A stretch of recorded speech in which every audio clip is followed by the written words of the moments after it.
I think if I hear you call me Becky one more time, six-pack, I'm gonna pop your tops. All six of them.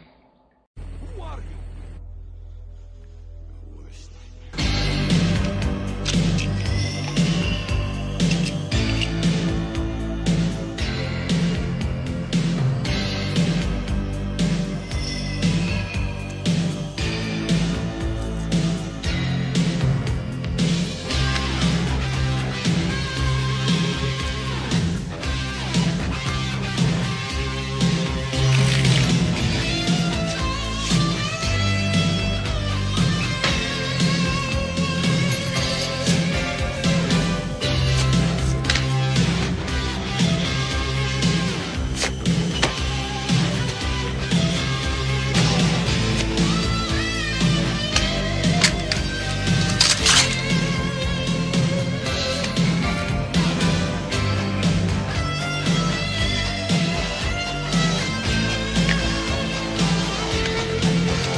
Hey, this is Matt once again. Welcome back to another review, and this is a review once again for JS. Thank you so much for your pledge on Patreon. If anyone wants to request pretty much any type of video, you could either send the request directly to my PayPal or join me on my Patreon. Both links are down below in the info box. If not, no worries, but if so, thank you so much. But one of the films he wanted me to talk about was Selena from 1997. And I don't know much about the real Selena. I did not grow up much with her music. It's tragic what happened, where she got successful, and then her fan club president is the bitch that fucking killed her, because the bitch was stealing shit and not giving fans what they had paid for, and that apparently this fan club president had money problems and would steal shit, and so Selena confronted her, and then I know it's based on a true story, but it made me think of another movie that was based on a true story, La Bamba. And honestly, this is going to seem shitty to seem like a female La Bamba, and I didn't mind the film.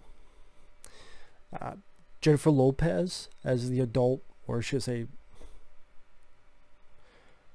technically she was, I guess, in her 20s, not that old.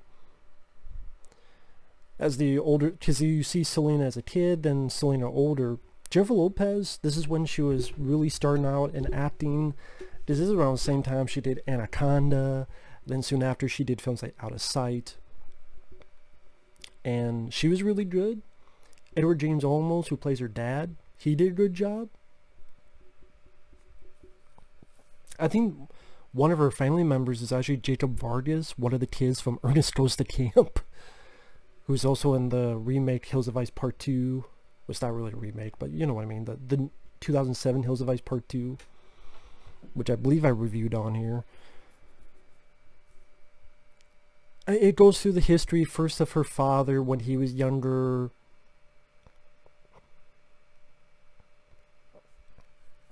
and him and two others were trying to sing pop songs in Mexican bars, but no one liked that. And then they tried to get to actual radio, but they said, no, we don't want you because you're Mexican. So pretty much they were good singers, but they couldn't get anywhere. And then it shows that Edward James Olmos is a dad and sees that his little girl can sing. So we see him make this band Selena and the Dinos. And so he takes his kids around, him, his wife, and his kids all around, so that they can sing at places. We get a little bit of that, and then it jumps to Jennifer Lopez. And pretty much, I didn't mind it for the actors, and while I didn't grow up with this music, it's not bad music. It's not badly filmed. But I don't know if it just did a sense of deja vu where it reminded me of La Bamba. I did a female La Bamba, where instead of, because two people who died when they were way too young, who are not white, who had dreams of being successful, they get there, and as soon as they get there, something very tragic happens where they die way too young, and the movie chronicles either their love life or their friction with a family member. La Bamba, it was him and his brother. Here, it's her and her dad, played by Edward James Olmos. So, I think it's not a bad movie, and obviously it's based on a true story. Of course, how much of it is true, and did they put all of her story in there, or did they hide certain things to make her look more positive? Because you never know with true stories, how true are they, how much do they change, how much do they white knight the individual, do they sugarcoat it, was it really this way or not? Again, I wasn't there, so I can't tell you. But it's always something to think about. I mean, I guess this would be an interesting companion piece to La Bamba. La Bamba I liked a bit more because I liked the music a bit more. And while I did like Jennifer Lopez, Lou Diamond Phillips I'm a bigger fan of. Just LDP for life. First power, bitches. But, you know, you do some humor, levity. She sings with this bra with these shiny things. And Edward James almost did pissed about it. And then he realizes that the mom helped her with it. You helped her make that? Well, yeah, because of... Or little hijinks like their bus getting stuck and getting the bus out from being stuck. I can't say I cared about the love story she had, where there's guitars with long hair, and when we first see him Welcome to the Jungle, Guns N' Roses start playing. I mean, I like the song. I think the acting wasn't bad, it just... I can't say I cared about her love story. Indifferent. I think indifferent is the better word to use. I was just indifferent on it. And there's not a lot of drama other than he doesn't want her to be with this guitarist. Then all of a sudden he's like, I'm glad you fought against me. You could be with this guitarist. The other little bit of drama is there's a point where the show is going, it almost goes awry because this crowd keeps pushing and it looks like they're going to fuck up the stage, and she sings and calms down the crowd. That seems like the only drama you really get. Because she gets successful, then she gets an American album, and then wins a Grammy, and then you get to finale, and the finale was done interesting on an editing front. To spoil alert, let me describe it. She's doing a performance. As she does her performance, a flower comes down. They immediately cuts to news footage of she has been shot by her fan club president, and then like they had a meeting in a motel, and then the hospital, and you have the family finding out with no dialogue, just music, and it's like fading in and out, fading in and out. I thought it was strong on a dramatic front, the editing. It was also interesting that they don't film, they don't shoot the death, as in her going to the motel, talking to her fan club president, what led up to the event. It just goes from a performance to the aftermath.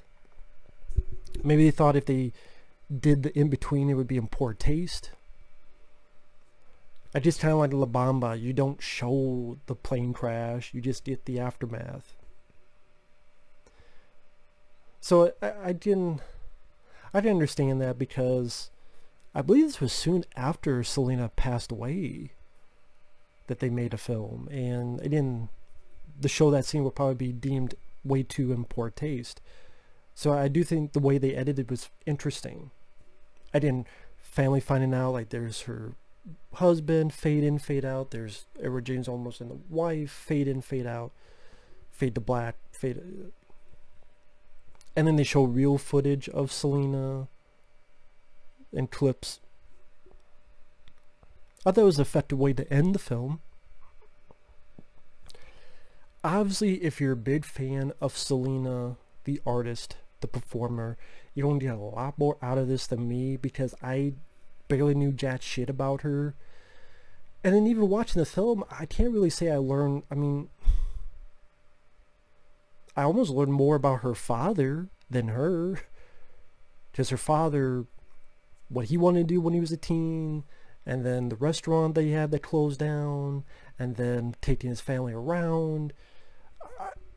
All I really learned about Selena is that she wanted to be a singer, and then her love story with the guitarist guy who cut his hair that was long.